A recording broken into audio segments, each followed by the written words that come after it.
Bismillahirrahmanirrahim. Assalamualaikum warahmatullahi wabarakatuh, anak-anak murid yang dikasihi sekalian. Kita berjumpa lagi dalam kelas Pendidikan Islam tingkatan 5 KSSM. Dalam bidang fiqah, masih lagi pelajaran 13 isu-isu dalam perkahwinan. Tapi kita masuk ke siri yang kedua. Yang pertama tempoh hari kita bincangkan tajuk talak. Yang ini kita bincangkan tajuk apa? Okey, kita tengok tajuk fasah dan juga huluk ya. Dalam konteks anak-anak murid semua boleh rujuk muka surat 125. Jom kita belajar bersama Ustazah Azizah Usman dari Sekolah Si Puteri Saya Berjaya. Tajuk yang pertama kita akan bincangkan, kita akan kupas iaitu berkaitan dengan fasah. Ya, sebut betul-betul fasah. Fa, sin, ho ataupun F-A-S-E-K-H ya. Dia bukan pisah. Oh, dengar-dengar dia dah berpisah lah. Dia dengar dia dah fasah. Apa bezanya tu? Berpisah tu biasa berpisah, tapi yang ini fasah, satu hukum dalam perkahwinan ya. Kita bincangkan. Jadi apa itu fasah? Iaitu pembubaran perkahwinan melalui kuasa hakim dengan sebab-sebab tertentu. Okey, anak-anak murid semua ingatkan poin penting kat sini. Pembubaran perkahwinan melalui kuasa hakim dengan sebab-sebab tertentu. Oh, jadi bukan boleh fasah tu di rumah. Ada sebabnya ya, kenapa kena buat laporan dulu. Sebab ini bukan talak ya, bukan jatuhkan talak, tapi melalui kuasa hakim ya. Jadi siapakah yang berhak membuat pembubaran ni? Sebenarnya yang berhak iaitu seorang isteri ya. Dia buat laporan, dia buat aduan dekat mahkamah, kemudian mahkamah luluskan dan menjadilah fasah ya. Jadi hukumnya iaitu harus bagi isteri memohon fasah. Jadi fasah adalah dipohon oleh isteri. Jadi kita bincangkan sebab-sebab fasah. Ini info tambahan ya yang tiada dinyatakan dalam buku teks kamu, tapi Ustazah bincangkan supaya kamu lebih faham. Jadi basically fasah ni bermaksud jika ada masalah dalam rumah tangga. Ya, masalah itu berlaku di pihak suami. Contoh, suami mendera. Kemudian isteri tak ada hak untuk menceraikan suami kan, tapi mereka terus hidup seperti biasa. Jadi untuk melepaskan diri daripada masalah tersebut, untuk membubarkan perkahwinan tersebut, isteri boleh membuat tuntutan fasah. Tapi tuntutan tersebut dilakukan di mahkamah ya, bukan di rumah, di mahkamah. Jadi apabila buat tuntutan kemudian disiasat ya, dibicarakan dan sebagainya, jika sabit betul yang berlaku itu, maka diluluskan oleh mahkamah, maka mereka akan berpisah secara fasah. Jika disiasat kes tersebut tidak boleh diteruskan, tidak lulus oleh mahkamah, maka tak terjadi fasah dan mereka terus hidup dalam rumah tangga seperti biasa ya. Sebab-sebabnya, yang pertama, suami tidak memberikan nafkah. Jadi kalau tak berikan nafkah, bimbang akan memudaratkan kepada isteri tadi ya. Sama ada tak beri nafkah zahir ataupun nafkah batin ya. Bayangkan tak berikan nafkah, tidak berikan belanja kepada anak-anak, kepada isteri tadi, bagaimana untuk meneruskan kehidupan ya kalau dibiarkan macam tu saja. Jadi sebab itulah ya, bagi seorang suami perlu bertanggungjawab ya dalam rumah tangga, memberikan nafkah, memberikan perbelanjaan, menjaga keluarga dengan baik. Yang kedua, suami berpenyakit ya. Jadi penyakit macam mana tu yang boleh sampai minta fasah ni? Dia demam je ke? Tak berhenti-henti demam je ke? Tak boleh macam tu. Iaitu ada sebab-sebab yang tertentu, iaitu penyakit yang sukar diubati. Jadi sukar diubati dan juga boleh memudaratkan isteri tadi ya. Jadi di sini contoh yang diberikan iaitu seperti sopak ya, penyakit-penyakit yang susah nak baik ya, kusta ataupun AIDS ya. Jadi untuk menyelamatkan isteri daripada penyakit yang berjangkit seperti ini, maka diharuskan untuk menuntut fasah. Ya, yang ketiga, suami melakukan kezaliman. Kezaliman yang bagaimana tu ya? Kezaliman sama ada daripada aspek mental ataupun fizikal ya. Dia memberikan masalah kepada isteri, memukul, mengancam, mendera. Ya, jadi bagi seorang isteri ya, jika ada masalah yang berlaku dalam rumah tangga dan ada bukti-buktinya, katakan ada saksi, ada bukti dipukul, lebam, cedera, ada laporan daripada doktor, laporan polis, ada rakaman dan sebagainya, boleh dibawa kepada mahkamah ya, kepada pejabat agama ya yang tertentu ya, untuk dibuat tuntutan fasah tadi atas sebab kezaliman daripada pihak suami ya. Kemudian suami hilang. Macam mana ni?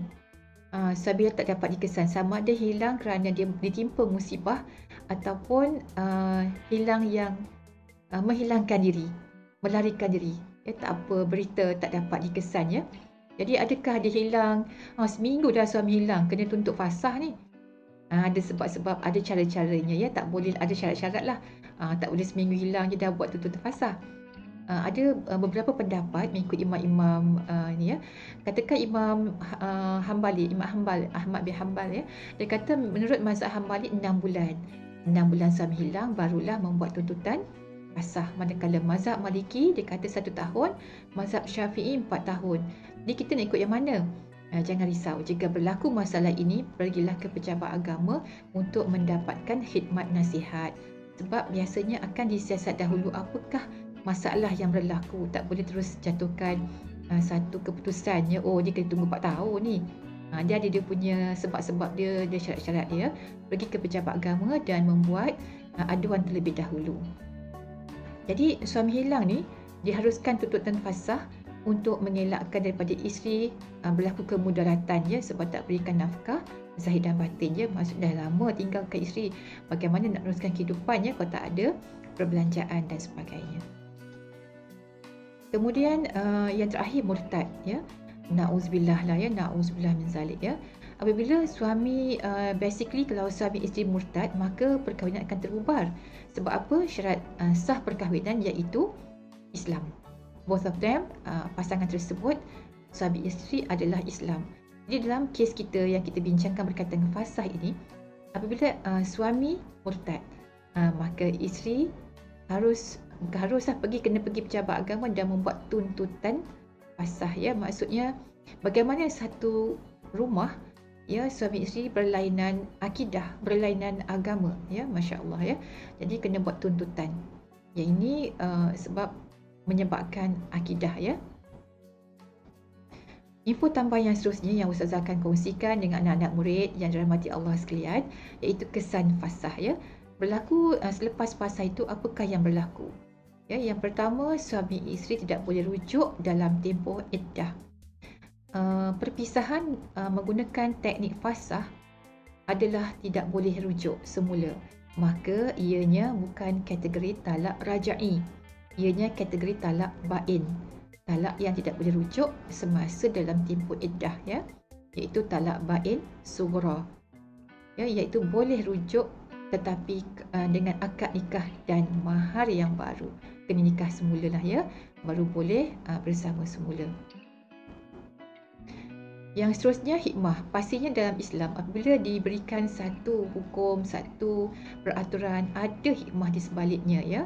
Jadi yang pertama kita bincangkan hikmah untuk fasah, memberi peluang kepada isteri membuat tuntutan pembatalan perkahwinan. Jadi kalau katakan didera ya, membela nasib dia, membela nasib seorang isteri takkanlah dibiarkan dalam keadaan macam itu ya, tanpa ada pembelaan. Islam adalah agama yang sangat-sangat adil kepada umatnya ya, yang sangat-sangat mengambil berat setiap peringkat umatnya. Jadi dengan adanya peluang fasah, perkahwinan boleh dibatalkan ya. Mengelakkan daripada kemudaratan ya. Kalau katakan diteruskan juga, jadi memudaratkan isteri, anak-anak ya, katakan tak dia beri nafkah. Jadi bagaimana meneruskan kehidupan? Jadi dengan adanya pembatalan perkahwinan boleh mengurangkan masalah yang dihadapi oleh isteri tadi ya. Peringatan kepada suami. Jadi kadang-kadang kita lihat adalah segelintir suami ni kan, dia abaikan anak-anak, abaikan isteri. Jadi peringatan ya, perlulah bertanggungjawab dalam menunaikan hak-hak isteri dan juga keluarga ya. Jadi jadikanlah keluarga itu sebuah keluarga yang sakinah ya, yang boleh memberikan kebahagiaan dunia dan juga akhirat. Menghindarkan suasana tidak baik terhadap perkembangan fizikal, mental dan emosi anak-anak. Bayangkan ya, seandainya berlaku pergaduhan, kemudian dilihat bapa memukul ibunya, ini menyebabkan satu pandangan yang negatif ya, dan mengganggu emosi anak-anak. Ya, Masya Allah ya, mudah-mudahan perkara tak berlaku lah ya. Dan ini adalah satu yang perkara yang perlu diambil berat oleh suami dan juga isteri, ya. Perlu ada rasa tanggungjawab dengan berlandaskan kepada syariat Islam. Menyelamatkan akidah isteri. Jadi kalau katakan suami murtad, dengan adanya fasah boleh terselamatlah akidah isteri dan anak-anak, ya. Sebab bahaya bagaimana satu rumah dengan berlainan akidah, ya. Masya Allah. Okey, yang tajuk yang kita akan bincangkan yang seterusnya iaitu khuluk. Tebus talak. Jadi KHULUK, ada kha, lam, ain. Jadi sebutannya khuluk, dekat hidung ni, khuluk kat situ. Okey, jadi tebus talak ni bagaimana pula? Biasa dengan tebusan ni, tebus ni macam bayar kan? Jadi apakah perlunya dibayar di sini dalam konsep perpisahan pembubaran perkahwinan, khuluk. Jadi khuluk bermaksud pembubaran perkahwinan atas kehendak isteri. Oh, sama dengan tadi. Tadi tu pun isteri yang mohon. Fasah. Khuluk pun sama, ya. Sebab tu saya gabungkan dua-dua topik ini dalam satu pelajaran kita pada hari ini. Kemudian dengan persetujuan membayar ganti rugi kepada suami. Oh, kena bayar. Tadi yang fasah tak ada, ya. Yang ini kena bayar. Jadi kalau ada soalan berkaitan dengan khuluk ataupun tebus talak, pastinya ia berkaitan dengan bayaran, ya. Ingat kalau perperiksaan ada perkataan khuluk, pasti ada kaitan dengan bayaran. Ingatkan semula maksud pembubaran perkahwinan atas kehendak isteri dengan persetujuan membayar ganti rugi kepada suami. Hukum khuluk, hukumnya harus, ya. Harus dalam Islam membuat tuntutan khuluk daripada isteri. Contoh khuluk di sini, ya, yang dinyatakan iaitu mahkamah meluluskan permohonan khuluk atas permintaan isteri dengan memulangkan bayaran mahar kepada suami. Tadi kalau kita lihat fasah, ya, ada masalah di pihak suami tak berikan nafkah, suami hilang, suami sudah menghadapi penyakit yang sukar diubati, ya. Tapi di sini suami tersebut tidak ada masalah, tetapi isteri minta berpisah dengan suami. Jadi dia kata dia bayar, ya, dengan suami tadi, maka suami setuju, maka terpisahlah mereka. Jadi dalam yang contoh dia berikan ini, dia pulangkan bayaran mahar, ya. Contoh maharnya sebanyak RM200, ya. Dia pun pulangkan mahar, maka dia persetujui, maka jatuhlah mereka, berpisahlah mereka dengan konsep khuluk ataupun tebus talak, ya. Jadi contoh bayaran ganti rugi tadi macam dibincangkan adalah memulangkan semula bayaran mahar. Duit ke, kalau katakan emas, diberikan seutas rantai emas sebagai mahar, kena pulangkan balik emas tadi. Tapi ada juga cara-cara lain untuk membuat bayaran ganti rugi, ya. Okey, yang pertama iaitu wang tunai. Ya, boleh gunakan duit, wang tunai ke cek ke, tapi maksudnya wang lah, ya.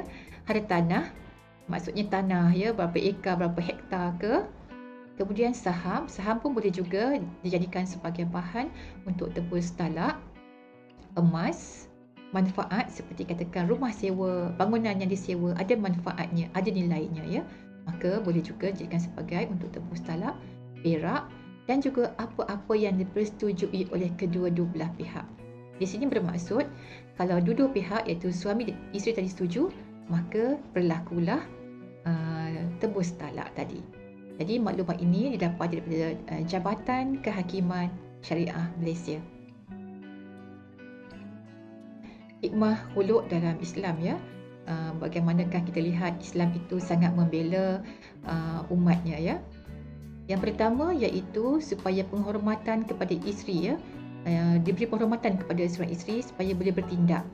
Jadi kalau katakan dia didera, katakan dia pasal didera, diberikan peluang untuk membubarkan perkahwinan. Tapi yang ini dia ada lagi satu peruntukan kepada isteri iaitu khuluk, ya. Dia boleh bubarkan perkahwinan ikut undang-undang syarak, ya. Okey. Yang seterusnya, mengelakkan kemungkinan berlakunya derhaka atau nusyuz, ya. Nusyuz ni kita belum belajar lagi. Tunggu video seterusnya, ya. Ustaz akan kongsikan berkaitan dengan nusyuz, iaitu bermaksud isteri derhaka. Jadi dikasih sikit bimbang, ya. Isteri bimbang dia derhaka dengan suami dia. Contohnya dia tak suka dengan suami dia. Suami dia tak ada apa masalah tapi dia tak suka. Jadi apa cara untuk berpisah sedangkan suami tak nak ceraikan ya? Dengan cara tebus talak. Ya, dia akan bincang dan memberi bayaran, lalu mereka boleh berpisah secara khuluk ya. Mungkin dia kalau dia masih lagi berkahwin, masih lagi bersama, dia akan marah-marah ke, dia akan jadi tinggi suara dengan suami dia ke, menyebabkan derhaka ya. Jadi untuk elakkan nusyuz, bolehlah membuat tebus talak ya. Kemudian mengelakkan sifat ego suami. Ya, kadang-kadang kita lihat segelintir ya, tak semualah, segelintir sahaja. Ada suami yang ego. Dia kata dia ketua keluarga, dia boleh buat apa sahaja, dia ada kuasa menjatuhkan talak. Jadi dengan adanya di sini kuasa isteri iaitu membuat permohonan tebus talak, jadi pihak suami perlulah faham bahawa isteri juga ada boleh membuat tuntutan tersebut ya. Baiklah, sekian sahaja kelas kita untuk hari ini berkaitan dengan tajuk fasah dan juga tajuk khuluk ataupun tebus talak. Semoga semua anak-anak murid faham apa yang dipelajari pada hari ini, insya-Allah ya. Dan Ustazah doakan semoga anak-anak murid semua yang akan menghadapi SPM pada tahun ini akan berjaya dengan cemerlang ya. Jadi kalau kita rasa susah nak belajar, kita rasa susah kehidupan kita ya, jadi percayalah bahawa ada lagi orang yang lebih susah daripada kita. Yang penting terus berusaha dengan bersungguh-sungguh dia dan bertawakal serta berdoa. Dan kata-kata hikmah pada hari ini, hargailah insan yang tersayang ketika dia masih ada. Sekian sahaja kelas kita untuk pada hari ini. Jangan lupa untuk klik subscribe pada channel Ustazah dan juga sharekan, kongsikan dengan rakan-rakan supaya rakan-rakan juga mendapat manfaat. Sehingga berjumpa lagi di kelas-kelas yang akan datang. Assalamualaikum warahmatullahi wabarakatuh.